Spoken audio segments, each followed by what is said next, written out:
Orca. It's been so long since I've sat at my desk here, and Orca is saying, "Why haven't you sat at this desk here, Pierre?" That's what he's saying. No, I actually have sat at this desk a number of times, and yesterday I sat at this desk and I broke a pen. And I should have known better, but I broke it anyway. It was one of the late, it looked like this, except it had a standard nib in it. Well, it looked like this. And I broke it. I used it to do these drawings of tulips yesterday, and I was trying to figure out why my fingers were getting all inky. And it's because there was a crack. Here's the section. Oh, sorry, Kitty, I hit you right in the head. The section has a crack in it, and it happened when I was using my brute force pliers to pull the section out. Even though I had leather wrapped around the section, so it wasn't the pliers causing the trauma. It was the brute force. And there's nothing I can do to make my brute force go away. So anyway, it was leaking on my fingers right there, and it's still there. Look at that ink. Oh, Kitty, I can hear you purring. So today, if I can ask Orca, could you please move over here? Yeah, you go down there. Today, I am going to be selecting 5 pens to chat about nibs with Wasky Squirrel. And the pens I'm choosing are those which have 5 different variations. So by telling you about this now, it'll help me figure out what nibs they will be. So this pen is not one of them, but I'm going to use this for my list. This pen I bought on eBay, except it had this cap on it, and this cap is very worn, and the wash has come off, and I don't like the silver colored metal behind it that's peeking through. It just looks cheap. So in finding a pen that wasn't broken that I could put the nib in, I came across this one, but this is not the right size. But it had this cap, which is the same cap, except not as washed out and worn, so I have upgraded this pen to this. So that's what I'm using for my list. Okay, so I've got five nibs to find. Now one is going to be fine and unflexible. And those are pens that I use for writing words like I'm doing right now, and thinking and making a list. And that's going to be a Parker 51 of some sort. I don't really care at this point about the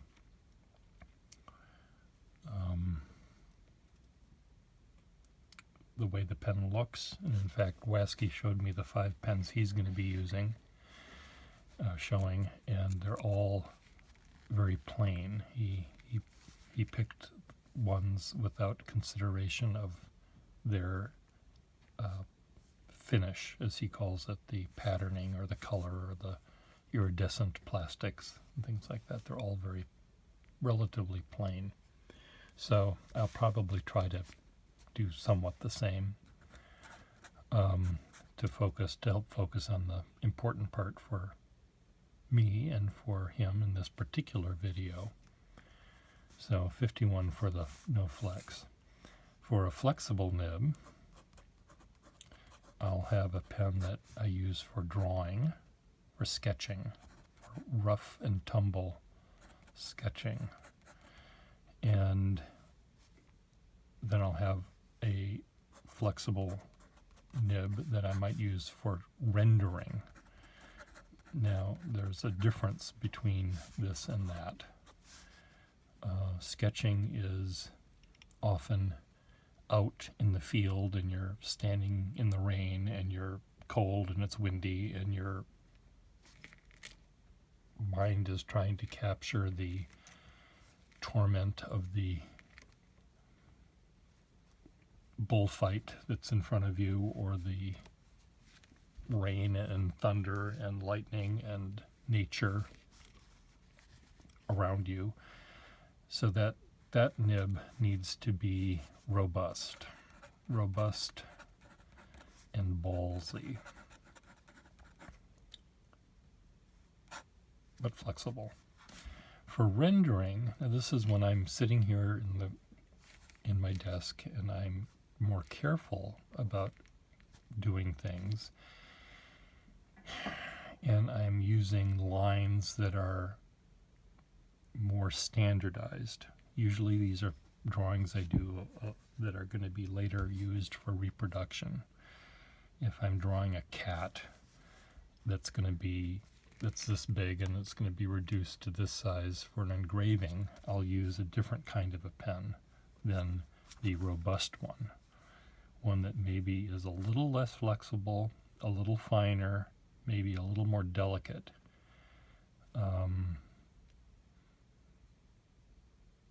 Where I'm more conscious of the lines I'm making. They might be fat and thin, and I might want the flexibility, but probably a little bit more controllable and a little more refined than this one. This paper is really crappy. It's bleeding horribly. I don't know if you can see that, but it's bleeding. Where the tulip paper, what I was using for this these are vellum envelopes, and that's wet ink it's gonna dry only when the water part of it evaporates out. The ink is not at all absorbed into this, and this it's in there. This is still smearable. I did hours before. You saw me hours before. So this is going to be a pen that I consciously am more aware of as I carefully render the lines. What pen that's going to be, I haven't quite figured out. Then I've got my Calligraphy Pen, and there's two of these. One will be a really springy, flexible nib. Flex. This is going to be my no flexible. It's going to be the two-sided nib, where I write on the front side and it's thin, but I turn it over and it's really, really thin. And I like that in some pens, and with the Parker 51 it seems that it's the most, any pen can do that, almost any pen can do that, but a 51, it seems the exactitude of a 51 nib being a point, not an entire nib, it seems to make sense that way. So I'm going to have a springy, flexible nib, and I may choose a real fountain pen rather than a Franken pen that I use with Victorian tip pen nibs. So it'll either be a Waterman or, actually, well, I don't know what I'm going to use for this one.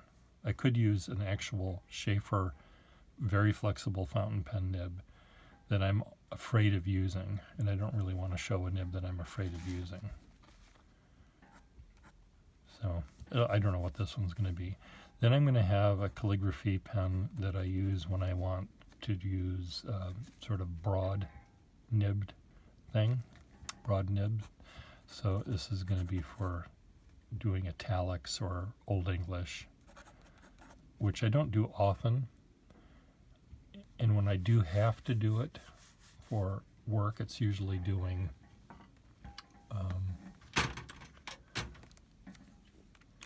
lettering that I really don't like to do, because it just takes too long, and I'm not good at it. This is not flexible. The lines are coming because of the shape of the nib. But usually, when I'm doing work like this, and I'm belaboring my lettering and spelling everything right, and trying to make sure that all my letters are spaced the right way, and I don't do that. That's not me, and it looks, my spacing and my sort of craziness in my normal script looks okay. When I do it with this, because it's printing, it really looks wrong when I don't do it correctly. And I rarely do it correctly. But when I'm using a pen that has this kind of a nib, every once in a while I'll stop and I'll just sort of doodle like this, like I want to doodle, or like I want to write. And there's some pens that really are fun to use them to do cursive lettering. And I will try to find one that I really enjoy for that. It may not be the best pen for doing this kind of writing. I'm thinking, do I want to just do one that's only good for this? See, this is the trouble with Per Gustafsson, is he likes too many things. And I also have way too many pens, so that, this drawer,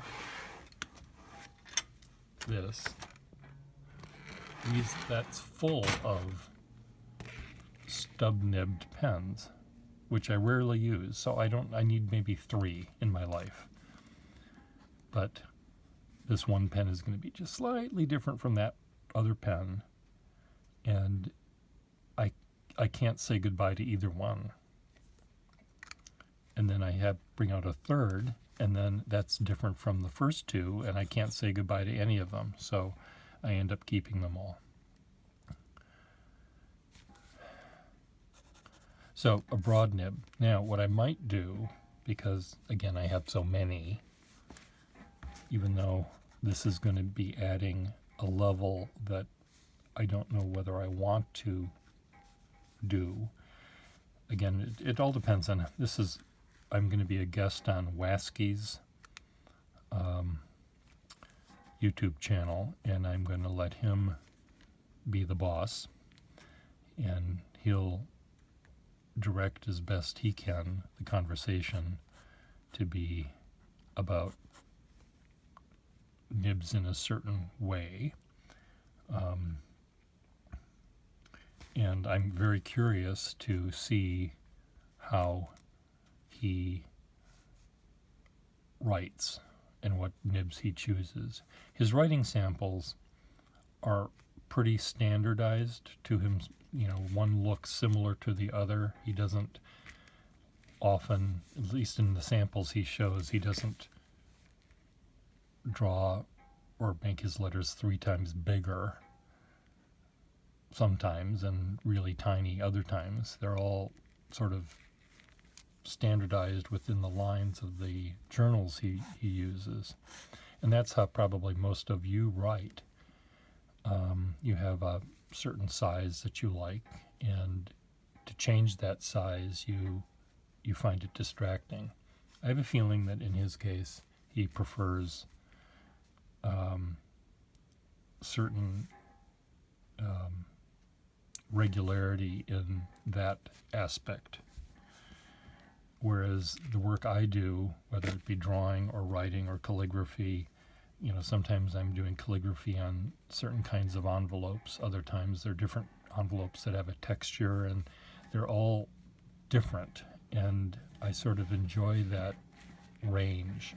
And then if I'm drawing, and I'm using a certain kind of ink, or I'm drawing a certain kind of thing, and I'm using 3 different kinds of paper, that's adding all sorts of other nightmares into or choices or variations into the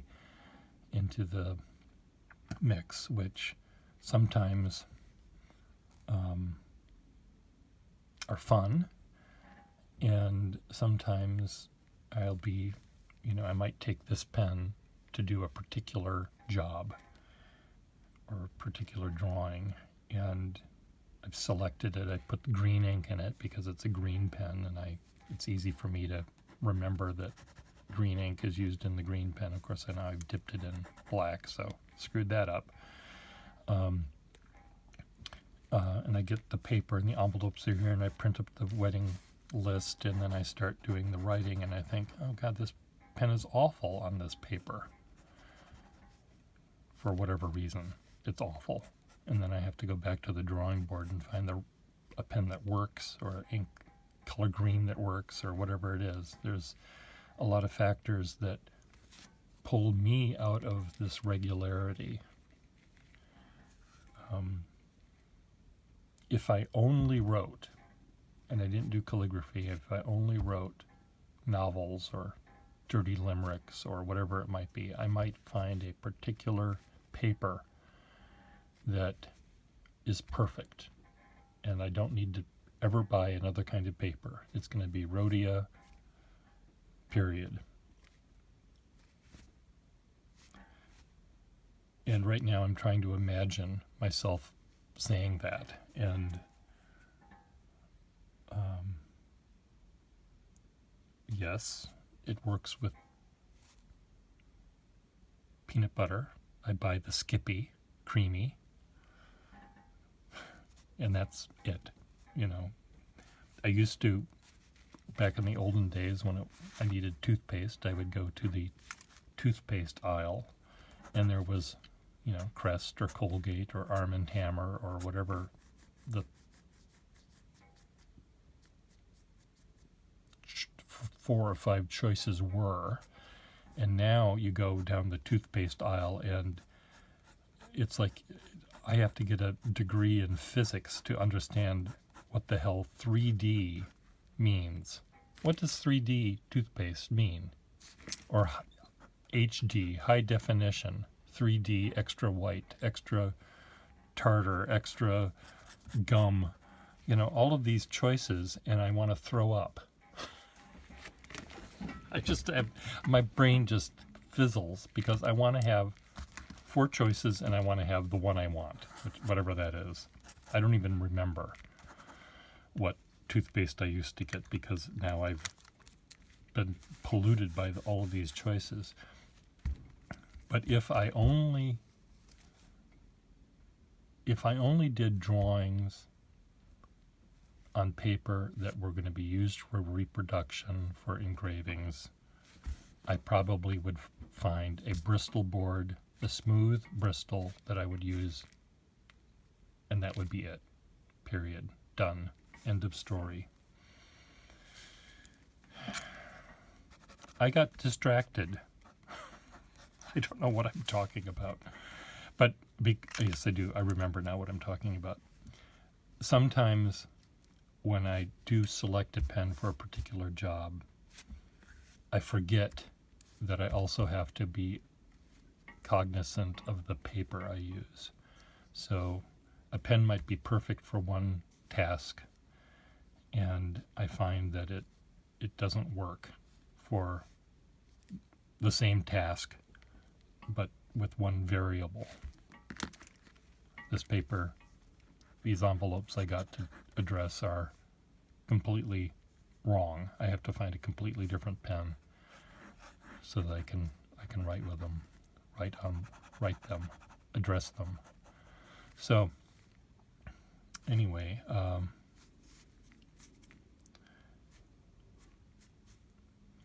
this isn't any different than cooking, perhaps.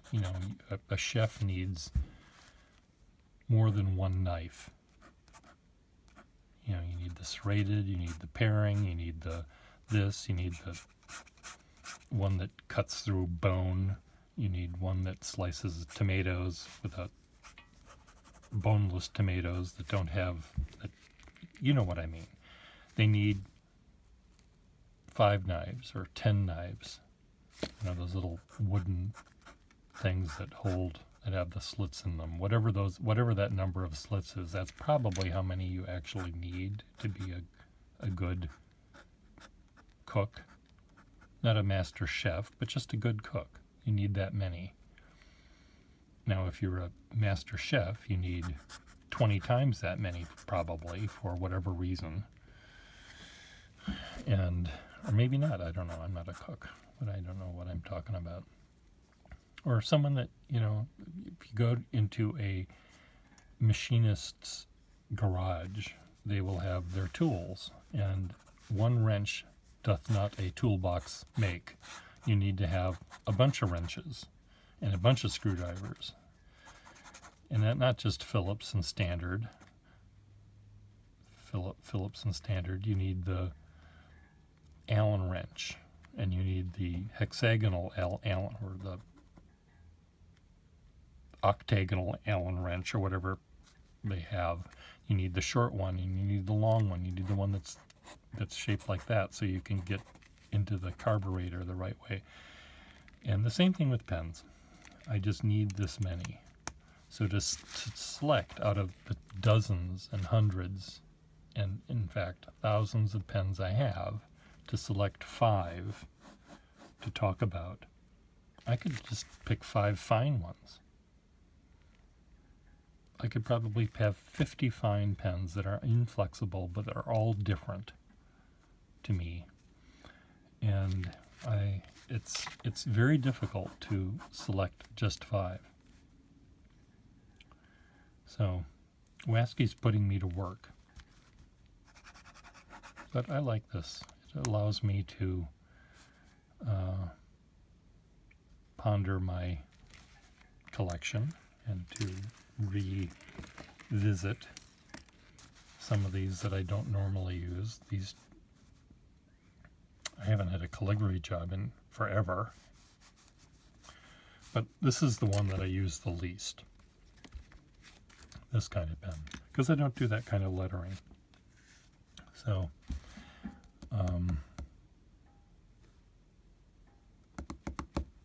anyway, now WASCII might, though I don't think so, he may not care about how the pens write. He might just be talking about what the nibs look like. This is a hooded nib. This is a big open nib. This is a music nib with 2 tines. Isn't that cool? I mean, there's so many different ways to appreciate a nib that doesn't involve the line it makes. It's what it looks like. But I think in his case, it's the line that makes that I find interesting. And another thing I'm curious about, because of his, what I will call his standardization, you know, he has shown me, and he has shown his audience, some of the journals that he writes, some of his journaling, some of his short stories and his novels, or whatever his creative fiction is, rather than his testing list that he does in his journal for pen reviews, which is a very different kind of writing than you do when you're actually holding the pen like this and pondering for a half an hour about the word you want to use. Am I going to say huge or big? Or is it going to be hugely or bigly? And which one will it be? And you ponder and you ponder and you ponder, and then you go back to writing, and that's a different system than making a list, like what I was doing here. And I wonder if he writes differently when he's doing that. If his letters are smaller, or if they're bigger, or if they're sloppier. I have a feeling that he might be a little lazier when he's writing in his, quote, private journal as opposed to the public journal. When he's writing his reviews and filming them for you and I to read, he might be more careful. So that's going to be a question I have for him. And is there a pen that he finds when he's doing that kind of writing versus this kind of writing, a certain kind of nib that he likes better? Those are questions I have for him.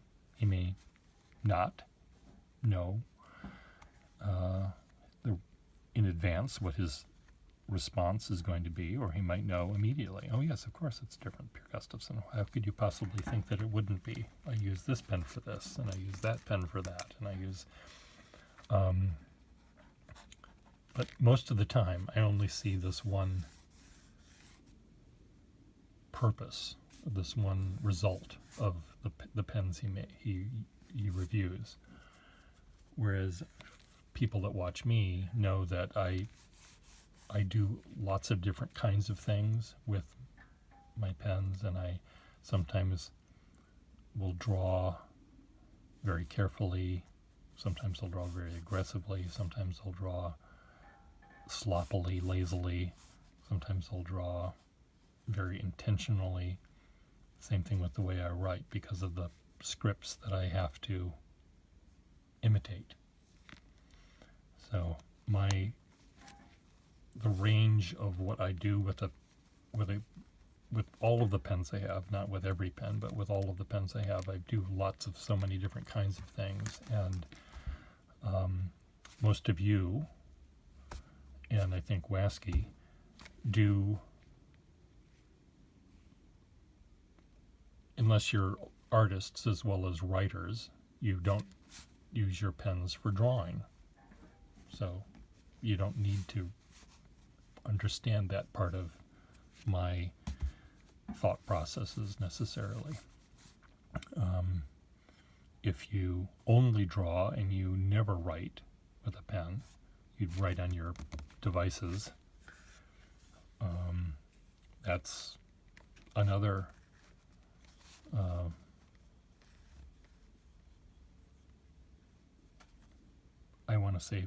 I don't want to say limitation of how you use a pen, but it is limiting. You're limiting it only for a particular purpose. You're not using it for writing. And I use almost none of these pens for writing because I don't write. I calligraph and I make lists, but I don't actually write. When I do write, I use a fine, no flexible nib because it helps me concentrate on the actual words. Everything else is a distraction for me. So when I'm drawing, though, to go back to another thing, and I'm using a very flexible nib because I'm using a different part of my brain, and I'm using that as a tool to make shapes and fill in values by adding more lines and things like that. I'm not conscious really of the pen as much as I am when I'm using a pen to write words, because words are really, really hard for me to decide which one I want to use. I don't automatically choose huge or bigly or special, or I try to think of a word that actually is descriptive, not vague, intentionally or otherwise vague. I think our president is saying huge and big and special, not because he's trying to keep a secret up from us and describe the actual relationship he might have with the Queen of England. So he says it's special. Well, if the Queen of England hates your guts because you're a stupid moron, I suppose that could be considered special. It's not very descriptive. You could be more descriptive, but by saying special or huge or big or in a short amount of time or in the fullness of time or whatever he uses to describe whatever he's trying to describe, he's doing it. I think he's doing it because he's not trying to hide that fact, because I don't think he's even comprehends it, that that's what she's actually thinking. But because he doesn't know any bigger words, even though he says he knows the best words, he doesn't really know them. And you know that, and I know that. All of you know that. Even people that voted for that moron knows that. Okay, I'm going to get off my perch, off my soapbox, and I'm going to select the 5 pens, because it's going to take hours to do this. Now I'm going to try to, I've already have in my mind what I want the pens to be. I just have to decide I'm going to show this 51 rather than those 3 over there. So I'll figure it out. Goodbye.